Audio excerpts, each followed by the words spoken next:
So last class में हमने open graph वगैरह ये सब चीज़ें अपनी कंप्लीट कर ली थी, है ना। ओपन ग्राफ भी हो गया था, मेटा भी हो गया था अपना, लैंग्वेज वगैरह हम लोगों ने ऐड किया था इसमें। ठीक है।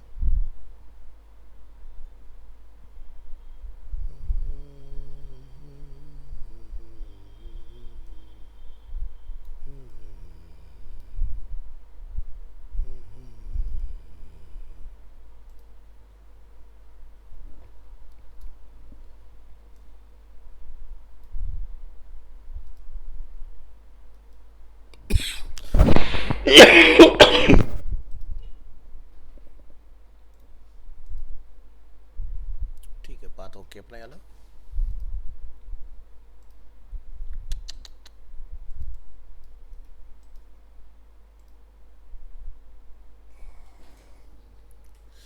तो लास्ट क्लास को कोई डाउट है किसी का जो क्लियर करना हो आपने?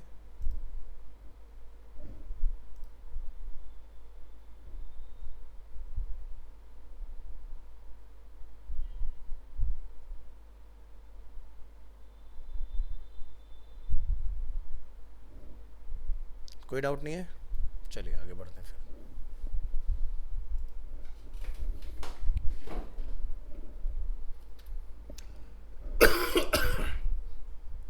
आज तक की वेबसाइट में आते हैं, प्रेस करेंगे कंट्रोल यू।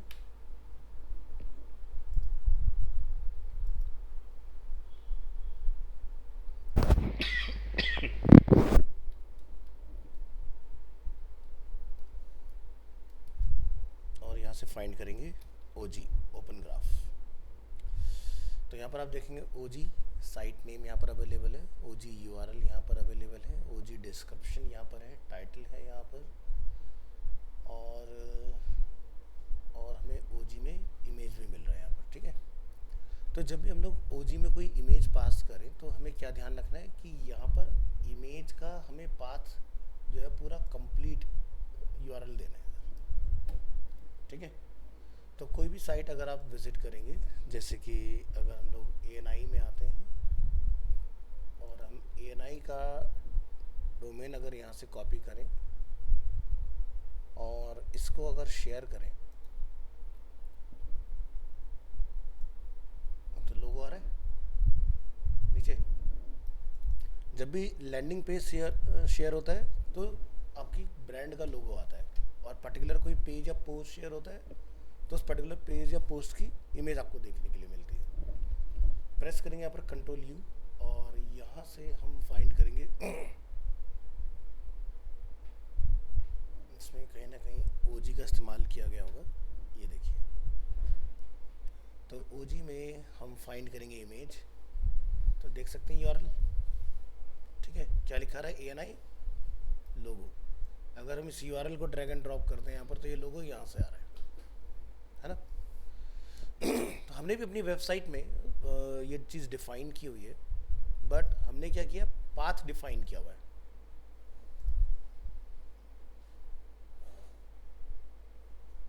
ओजी इमेज, तो ये ठीक है, इसमें प्रॉब्लम नहीं है, बट ये परफेक्ट काम करे शेयर करने पर। जब हम अपने पेज को किसी को शेयर करें तो arenapv.hyperphp.com open image in new tab, हमें ये कंप्लीट यूआरएल वहाँ पर स्टोर कराना पड़ेगा अगर आप चाहते हैं परफेक्टली वर्क करे। तो चलिए इसको रिप्लेस करेंगे हम इस तरह से, और इसको करेंगे मिनिमाइज, यहाँ से करेंगे सेव, वेबसाइट में आएंगे, प्रेस करेंगे कंट्रोल यू। अभी हमारा यहाँ पर अपडेट नहीं हुआ है, यहाँ से प्रेस करेंगे F5, यूआरएल यहाँ पर अवेलेबल है, इसको ट्राई करें, काम करें। दूसरा क्या ध्यान रखना है, ये तो जस्ट अभी हमने समझाने के लिए आपके लिए प्लेस कर दिया, इमेज 1:1 होनी चाहिए। ठीक है, इस तरह से 16:9 का रेशियो नहीं होना चाहिए। तो आप फोटोशॉप में जाके एक अपना 1:1 का बनाइए साइज, और उसके अंदर अपनी इमेज को अपलोड कराइए। तो ये पार्ट हमारा हो गया। तो हमने लास्ट क्लास में सर्च कंसोल के अंदर अपने पेज को सबमिट करना सीख लिया था, है ना। तो आज हम लोग देखेंगे हमारे सर्च कंसोल का स्टेटस क्या है, क्या वो अभी भी फेल है या पास हुआ है। गूगल सर्च कंसोल,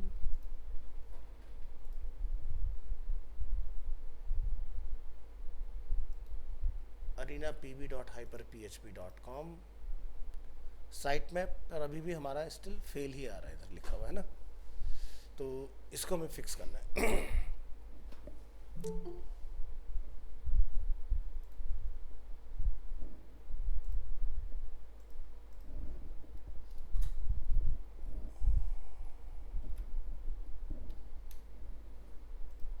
तो ये प्रॉब्लम हमारी सॉल्व हो जानी चाहिए थी, क्योंकि इतना टाइम नहीं लगता है ना।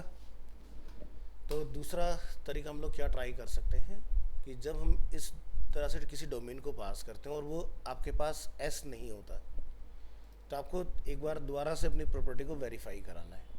और क्या करेंगे, यहाँ जाके आप लिखेंगे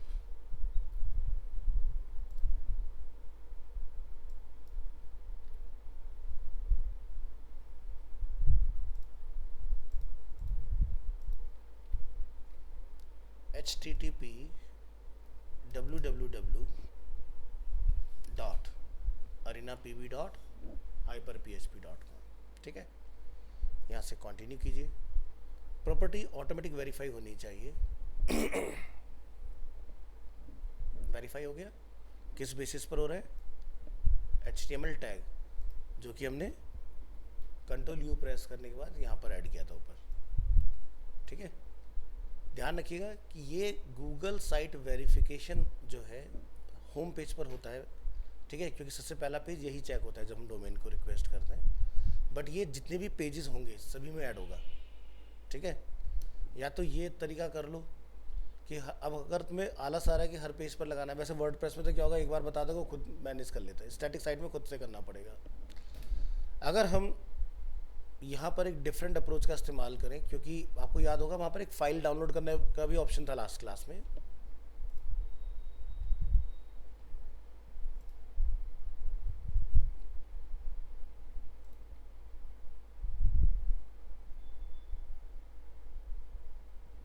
यहाँ आएंगे, यहाँ अगर हम लोग डिफाइन करेंगे साइट मैप, इसका एक्सटेंशन क्या था, .xml।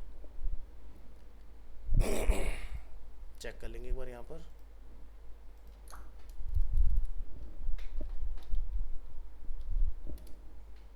ठीक है,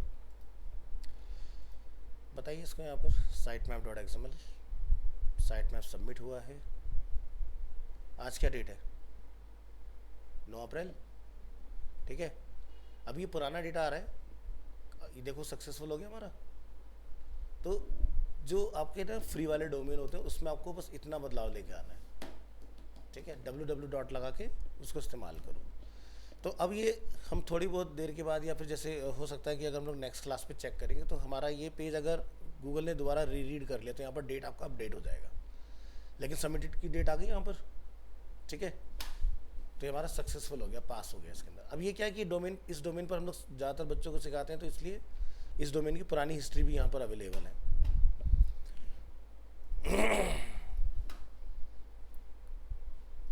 चलिए, तो कंसोल का काम हो गया। कंसोल का एक और ऑप्शन मैं आपको बता देता हूँ कि अगर आप कोई स्टैटिक वेबसाइट बना लो, देखो चेंज हो गया, आ गया 9/2025, एक ही पेज है ना हमारी वेबसाइट में, देखो इंस्टेंट काम हो गया। अगर सही काम होगा तो कई बार बहुत क्विकली हो जाता है आपका। चलो दूसरे उस पर आते हैं कि भाई मान लीजिए कि हम हर एक पेज में मेटा टैग नहीं डालना चाहते, तो क्या करें उसके लिए। तो यहाँ पर user permission, association, ownership verification में आइए। यहाँ से एक फ़ाइल मिलेगी आपको, ये इस फाइल को अपने डाउनलोड करना है, ठीक है। मैं वेरीफाई पर क्लिक करता हूँ। फाइल होगी नहीं तो वेरिफिकेशन फेल हो जाएगा। तो क्या करोगे, जो आपका कंट्रोल पैनल है वहाँ जाओ और इस फाइल को यहाँ रख दो बस। आप टेंशन नहीं है, पूरी वेबसाइट में कितने भी पेज बनाओ गूगल अपने आप से काम करता रहेगा अपना। चलो ट्राई मार के देखो ज़रा।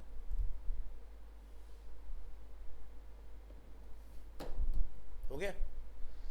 अगर ये दोनों मेथड नहीं कर रहे हो तो आपके पास और क्या तरीका है, गूगल एनालिटिक्स। ये भी नहीं करना चाहते हो तो क्या है, टैग मैनेजर। ये भी नहीं करना चाहते हो तो डोमेन नेम प्रोवाइडर। डोमेन का यूज़ तब करोगे जब डोमेन खुद से खरीदा होगा, जब परचेज ही नहीं किया तो नहीं कर सकते हो। बाकी चारों चीज़ आप चला सकते हो, ठीक है। लेकिन पेड वेबसाइट के डोमेन होने के बाद भी ज़्यादातर वेबसाइट जो मैंने आपको दिखाई तो उसमें आपको क्या मिला था देखने के लिए, टैग मैनेजर। क्यों लगाते हैं? अगर आपकी वेबसाइट पर एड्स दिखाए जाते हैं तो गूगल टैग मैनेजर वहाँ पर मिलेगा ही मिलेगा आपको, क्योंकि गूगल टैग मैनेजर लगाने से हम हर एक पेज को ट्रैक कर पाते हैं कि भाई किस पेज पर कौन सा विजिटर किस ऐड के ऊपर कितना इंगेज हुआ, ठीक है। तो ट्रैकिंग आसान हो जाती है आपकी।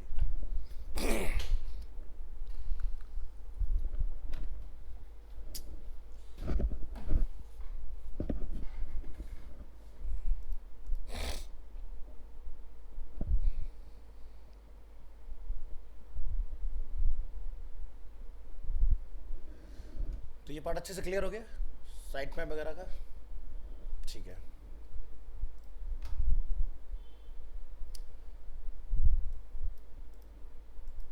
अब गूगल में हमें अपनी साइट के इंडेक्स होने का वेट करना है। हम यहाँ पर जाएंगे, यहाँ लिखेंगे साइट और यहाँ पर करेंगे एंटर। क्या दिख रहा है? मेरी साइट होगी इंडेक्स। अगर आपकी अप्रोच सही है तो ऐसा नहीं कि वर्डप्रेस की साइट को ही आप इंडेक्स करा सकते हो। मैंने अपनी साइट को देखो 2 क्लास में इंडेक्स करवा दिया। यही लिखा था ना टाइटल, बेस्ट एनिमेशन इंस्टीट्यूट इन दिल्ली। अगर कोई वेबसाइट आप बना रहे हो और गूगल को पता ही नहीं तो वो कभी यहाँ आएगी ही नहीं। लाइव मैंने आपको एक एक स्टेप बाय स्टेप करके चीज़ें दिखाई हैं, वो भी स्टैटिक साइट के ऊपर, जहाँ सबसे ज़्यादा टफ होता है गूगल के अंदर अपने जाके प्रोजेक्ट को इंडेक्स कराना। बट हम क्यों पास हुए, उसके पीछे बहुत सारे फैक्टर। हमारे कोड में कोई एरर नहीं, हमारी CSS में कोई एरर नहीं है, हमारे हर एक चीज़ प्रॉपर जो गूगल को चाहिए उस हिसाब से, और आपका पेज बिल्कुल परफेक्टली यहाँ पर आ गया। यही मैंने मेटा डिस्क्रिप्शन लिखा था, यही मैंने अपने पेज का टाइटल लिखा था। और देखो मेरा डोमेन भी कोई अरीना का नहीं है, एक अनोनिमस डोमेन है, सब डोमेन, लेकिन कितना अच्छे से यहाँ पर हमारा आ गया। बट अगर मैंने ये डोमेन खरीदा होता प्रॉपर तो यहाँ पर हाइपर PHP नहीं आता, यहाँ पर अरीना एनिमेशन या जो भी आपने नाम लिया होता वो यहाँ पर दिखता आपको। लेकिन टाइटल कितना परफेक्ट आपका यहाँ पर आया। चलो चेक करके देखते हैं ये कहाँ से आया। तो याद है हमने डिस्क्रिप्शन लिखा था कुछ, या भूल गए?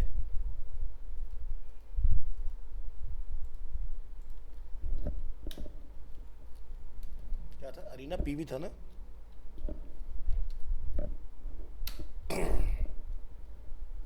क्या कहते हो? गूगल ने डेटा कहाँ से लिया? मेरे वेबसाइट के हेड सेक्शन के अंदर से, ठीक है।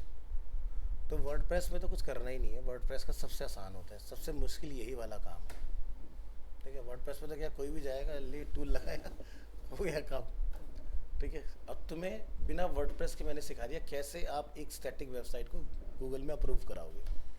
अब इसके ऊपर तुम ऑफ पेज करो, तुम जीत जाओगे, तुम्हें कोई नहीं रोक सकता इसके ऊपर, ठीक है। खूब इसके बैकलिंक बनाओ, इसके लिए आप कंटेंट लिखो, सारे पेजेस को एक्टिव कर लो, ब्लॉग वाले सेक्शन के ऊपर ब्लॉग आते जाएं, काम हो जाएगा। लेकिन सबसे ज़्यादा चैलेंजिंग होता है एक पेज को इंडेक्स कराना। गूगल मांगता है मल्टीपल पेजेस, तब जाके आप चीज़ें क्लियर कर पाते हो। अब हमारे काम में कहीं पर भी एक भी एरर नहीं है, कोई भी इसको चेक कर ले काम को। अब ऐसे वाला बंदा क्या करेगा भाई, जैसे ये लोगो है, अगर मैं यहाँ आता हूँ, इंस्पेक्ट पर जाता हूँ, टेक्निकल में हम पास हो गए, ऑन पेज में हम लोग पास हो गए, अब ALT का काम बचता है। तो जो ऐसे वाला बंदा होगा वो इन सब के लिए टेक्स्ट लिखेगा, यहाँ पर कीवर्ड इंजेक्ट करेगा, इनका डिस्क्रिप्शन लिखेगा, जितनी भी इमेजेस यहाँ पर हम लोग देख रहे हैं, ठीक है। तब जैसे यहाँ पर लिखा है क्रिएटिव स्टूडियो, यानी कि कोई ब्रांड है, तो लोगों के ऊपर लोगो ब्रांड का नेम आएगा, ठीक है, इस तरह से। तो वीडियो इसकी लाइव है, 2 क्लास के अंदर आपको ये प्रोसेस अब क्लियर है कि कैसे एक साइट को गूगल में इंडेक्स कराना है। तो robot.txt, आपका sitemap.xml, ठीक है, क्योंकि अगर ये नहीं होता, ठीक है, तो गूगल को पता ही नहीं होता, हम कैसे बताएं गूगल को हमारी वेबसाइट कौन सी है, ठीक है। तो ये सारा काम है। अब बढ़ते हैं हम लोग गूगल एनालिटिक्स की तरफ।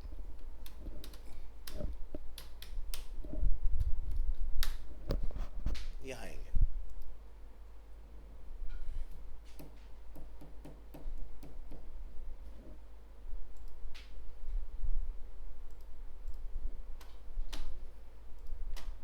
To analytics.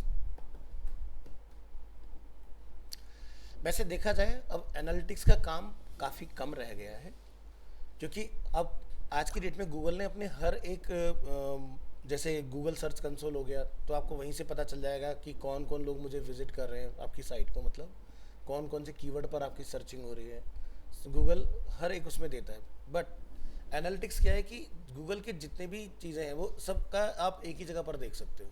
जैसे आपको हो सकता है ऐड चलाना हो, आपको हो सकता है लीड्स मतलब जनरेट करने हो अपने लिए, या फिर आपको विजिटर के बारे में पता लगाना हो कितने लोग लाइव हैं या नहीं है उस केस में।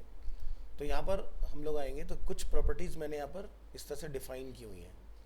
तो गूगल एनालिटिक्स पे आप जीमेल आईडी से अपना जो रहता है उसी से लॉगिन कीजिए। उसके बाद आपको यहाँ पर मिलेगा एडमिन का ऑप्शन, ठीक है। और यहाँ पर हमें कहीं प्रॉपर्टी मिलना चाहिए। प्रॉपर्टी डिटेल्स में हम लोग आते हैं यहाँ पर, ठीक है। तो यहाँ पर क्या है, Arena animation, South Extension, arts and entertainment हमारा फील्ड है, इंडिया से हम लोग हैं। करेंसी हमारी आईएनआर में होनी चाहिए। प्रॉपर्टी एक्सेस मैनेजमेंट में आएंगे हम लोग, ठीक है। तो ये देखो मैं एडमिन हूँ, मैंने इसकी एक प्रॉपर्टी यहाँ पर डिफाइन की हुई है। अगर आप कुछ नया यहाँ पर एक्सेस किसी पर्सन को देना चाहते हो, देखो क्या होता है कि जैसे आप कल को कोई अपना बिजनेस ब्रांड स्टार्ट करते हो तो कभी भी अपना मेन एक्सेस किसी को नहीं देना। आपने हमेशा उसको उसके अंदर यूज़र बना के देना है, और वो कितना काम कर सकता है। एडमिन के पास फुल कंट्रोल है, editor, marketer, analyst, viewer, none. None तो नन ही, उसको के लिए क्या करना है, हमें कुछ नहीं। यानी कि मैंने किसी को रोल दिया, मुझे लगता है भाई वो कुछ गड़बड़ कर रहा है तो बंद कर दो, नन कर दोगे उसको आप, ठीक है। तो हर जगह पर आप यूज़र बना सकते हो।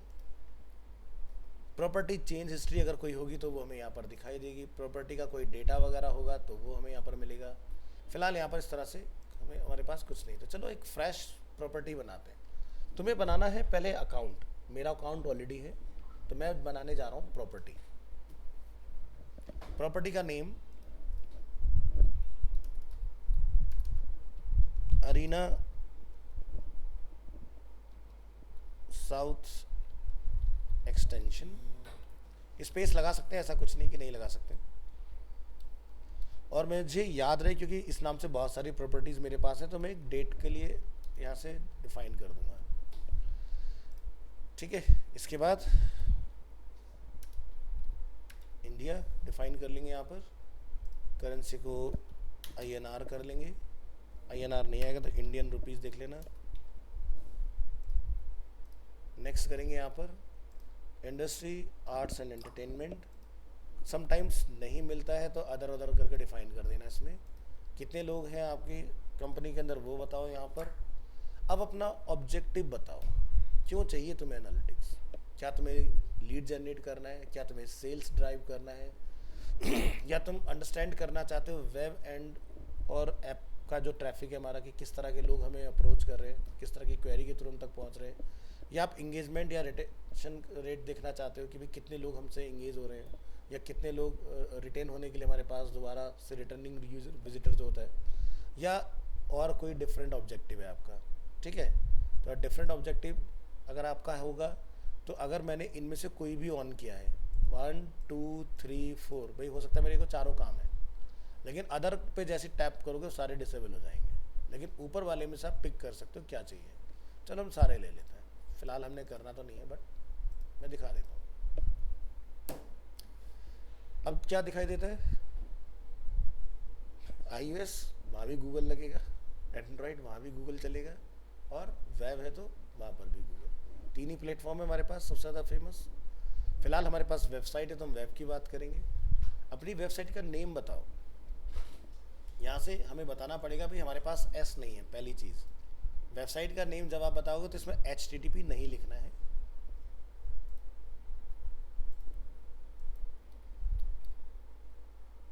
किधर गया ये, तो यहाँ से ही हटा देना, ठीक है। ये ऑलरेडी प्रीफिक्स अपना लगा हुआ है। यहाँ पर जाके अपना नेम बता दो, Arena South Extension, South Ex कर देते हैं और आज की डेट कर देते हैं। क्या क्या कर सकते हो आप यहाँ से।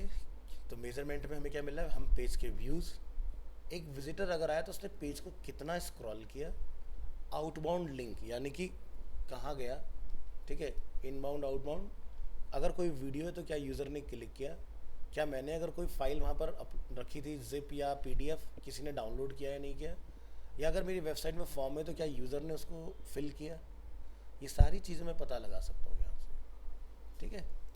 क्रिएट एंड कंटिन्यू, इसके बाद ये प्रॉपर्टी आपकी बन जाएगी। आपने वेब में क्लिक करना है, फिर से यहाँ से करेंगे नेक्स्ट, थोड़ा सा वेट करेंगे, क्या मिला हमें, गूगल टैग आ गया।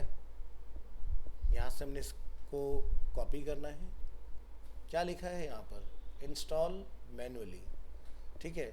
तो below is the Google tag for this account, copy and paste in the code of every page of your website immediately after the head element, do not add more than one Google tag to each page, ठीक है। बहुत सारे लोग क्या गड़बड़ कर जाते हैं कि भाई जैसे मान लो कि मैंने as a website designer developer इसको इंटीग्रेट कर दिया, अब किसी एजेंसी के पास गया, प्रॉपर ऑडिट किया नहीं, एक और लगा दिया, अब दोनों आपस में क्लैश कर रहे हैं अकाउंट, किसी को भी डेटा ही नहीं पहुंच रहा।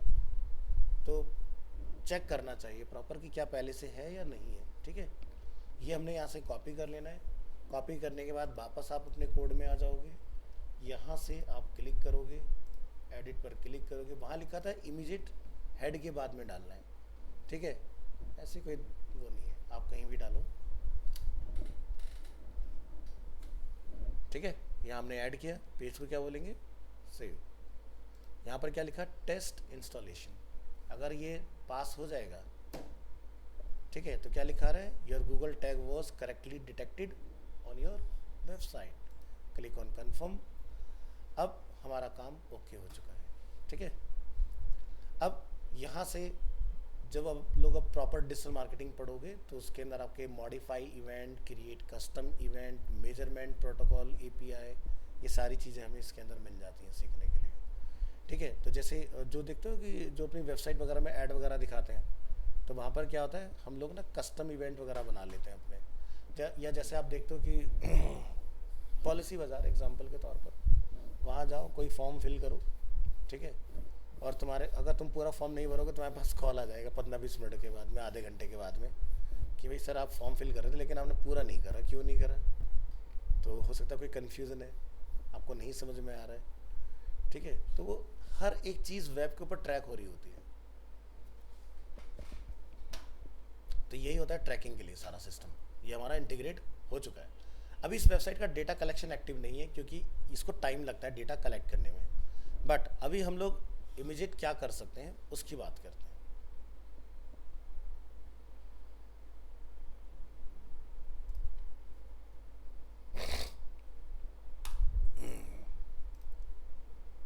Click on next, continue to home.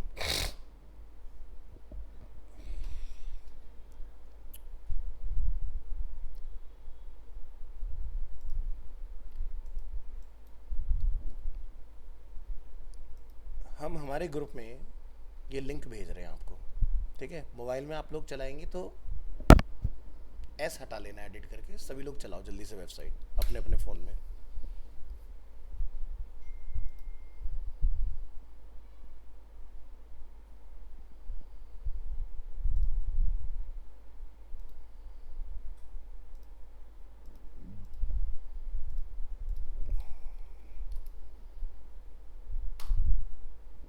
मैं भी चला लेता हूँ। जिसके में भी एरर आए उस पर क्लिक करने के बाद एड्रेस बार में क्लिक करना, वहाँ पर यूआरएल को एडिट करके एस हटा देना, HTTP कर देना ओनली।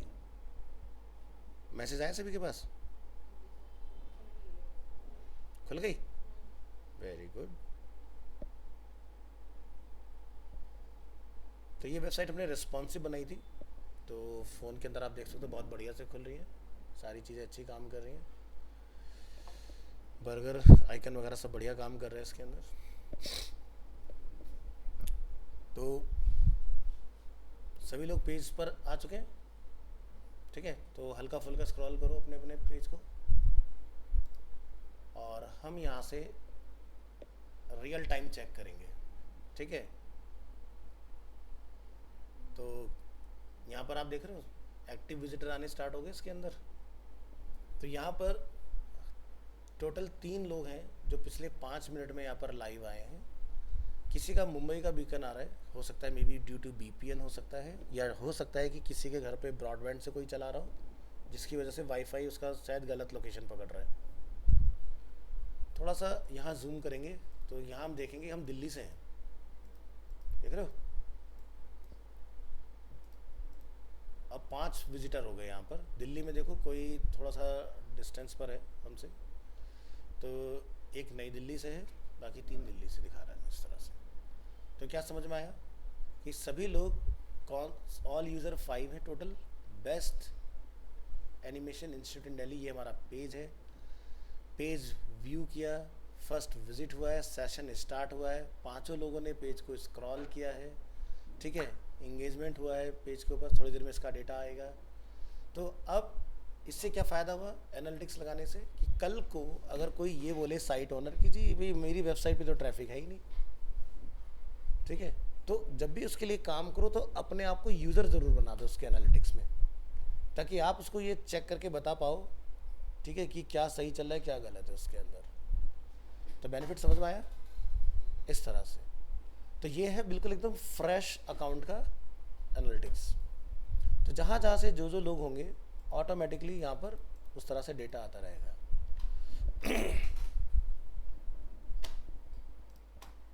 अब जैसे अगर कोई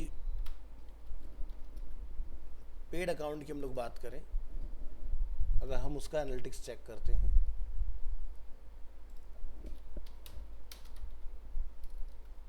क्यों लगाया जाता है, एक तो रियल टाइम ट्रैफिक चेक करने के लिए हो गया, मुझे टेक्नोलॉजी चेक करनी है, मुझे ये चेक करना है मेरी वेबसाइट को चलाया सबसे ज़्यादा कहाँ जा रहा है, क्या वो मोबाइल यूज़र है, क्या वो डेस्कटॉप यूज़र है, किस तरह का यूज़र है, कौन से ब्राउज़र का इस्तेमाल करता है, कौन से ओएस का इस्तेमाल कर रहा है, मेरे को ये सब जानना है, ठीक है।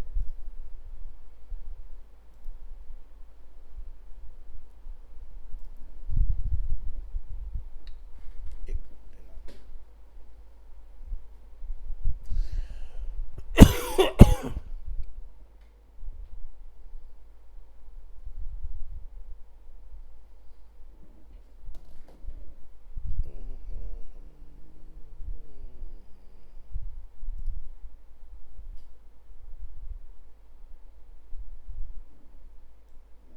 तो ये देख रहे हैं हम लोग एक पेड अकाउंट, ठीक है।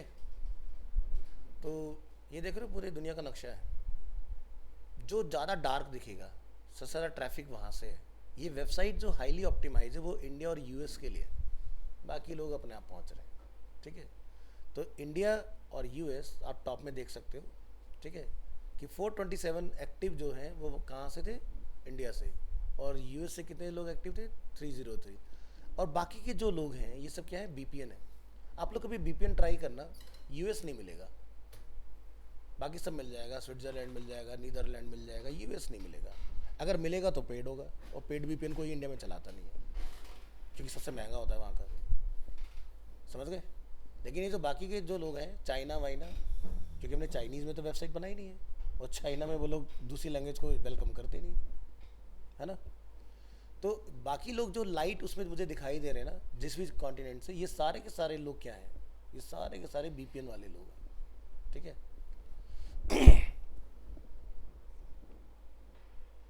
अब कंट्रीज़ का अगर हम लोग देखें यहाँ से,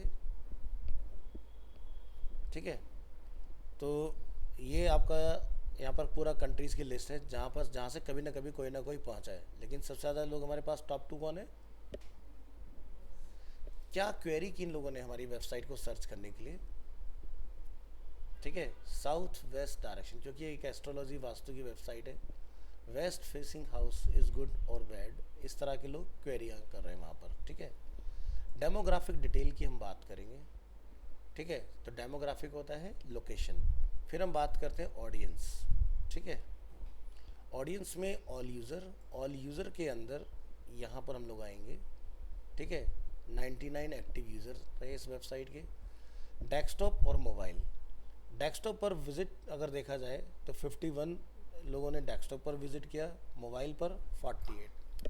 कह सकते हो कि मतलब काफ़ी नियर है दोनों का, मतलब 50-50 हम मान के चल सकते हैं, दोनों ही जगह पर लोग देख रहे हैं। क्या दिख रहा है यहाँ पर? टेक। टेक के ओवरव्यू में आते हैं। ओवरव्यू में जब लोग आते हैं तो ज़्यादातर जो मेजोरिटी ये निकाल रहे हैं, कह रहे हैं वेब का ट्रैफिक सबसे तगड़ा है। सब लोग जो चला रहे हैं वो डेस्कटॉप पर चला रहे हैं उसको, प्लेटफॉर्म।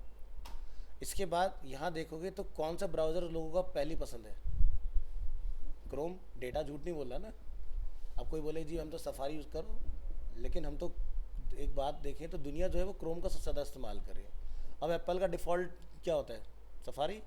तो इसलिए वो मिल रहा है आपको, बाकी गलती से किसी का डिफ़ॉल्ट ब्राउज़र ये होगा तो उसके में वो खुल रहा है। ठीक है, तो हमें ये पता चल गया पॉपुलैरिटी। यहाँ देखो रेशियो कितना बढ़िया से डिवाइडेड आ रहा है, 51.5% फ्रॉम डेस्कटॉप, 48.5% हमारे यहाँ से आ रहा है। इसके बाद जो लोग विजिट कर रहे हैं, सबसे ज़्यादा लोगों का रेजोल्यूशन क्या है? 2000 बाई 2000 पिक्सल स्क्रीन का। उसके बाद 1920 बाई 1080 जो मेरा स्क्रीन है इस वक्त। ठीक है, उसके बाद और भी हैं लोग जिनका इससे भी थोड़ा सा कम है। उसके बाद ये मोबाइल वाले लोग हैं जिनकी अलग अलग स्क्रीन है। ठीक है, इस तरह से टेक डिटेल में जाएंगे इसके अंदर। ठीक है, तो आपके सारे ब्राउज़र यहाँ पर आ गए। तो ये एंड्रॉयड का डिफ़ॉल्ट होता है अपना ब्राउज़र। ठीक है, ये सैमसंग का अपना खुद का इंटरनेट ब्राउज़र आता है। ये एज जो कि डेस्कटॉप में होता है, सफारी जो कि एप्पल के लैपटॉप डेस्कटॉप दोनों में हो सकता है, और ये क्रोम। तो समझ में आ रहा है क्यों लगाया जाता है इसको? ये इसका रीज़न है, ताकि हमें पता चले मेरा विजिटर कहाँ है। और अगर मेरी वेबसाइट क्रोम पर सबसे ज़्यादा खुल रही है तो मुझे ये ध्यान देना है कि क्रोम पर कोई भी दिक्कत परेशानी ना हो किसी भी तरह की। तो अब इतना बड़ा डेटा जो है मैं तुम्हें तुम्हारी वेबसाइट पर तो नहीं दिखा सकता, इसको लगेगा कई सालों का टाइम, क्योंकि जो ये हम लोग डेटा देख रहे हैं ये काफ़ी लंबे टाइम के बाद इतना डेटा आता है हमारे पास। ठीक है, फिलहाल ये जो हम लोग देख रहे हैं लास्ट 20 डेज़ का हमारे पास डेटा है। तो अगर हमारे पेज के ऊपर अगर आप डेली जाओगे कुछ ना कुछ करोगे, मल्टीपल पेजेस होंगे, वहाँ पे आप कुछ सर्च कर पाओगे, अगर हमने इस तरह की फंक्शनैलिटी लगाएंगे तो फिर डेटा बनना स्टार्ट होता है। तो लिखा था data collection is pending for this property, तो वही चीज़ है। तो जो हमारे वेब वाले स्टूडेंट्स हैं, ठीक है, तो उनके उसमें आता है technical SEO, on page SEO, Google search console, Google analytics. अब जो आपका पार्ट आएगा नेक्स्ट क्लास में वो आएगा गूगल एड्स का पार्ट। ठीक है, गूगल एड्स के बाद तुम्हारी जर्नी ख़त्म हो जाएगी और इनकी जर्नी और 1 महीने आगे चलेगी अभी उसके बाद। ठीक है, तो किसी को कुछ पूछना है कुछ कहना है तो बताइए।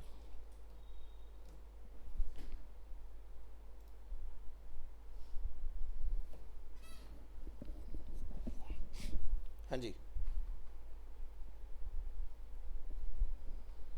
ऑनलाइन स्टूडेंट्स कोई कुछ पूछना चाहता है कुछ कहना चाहता है?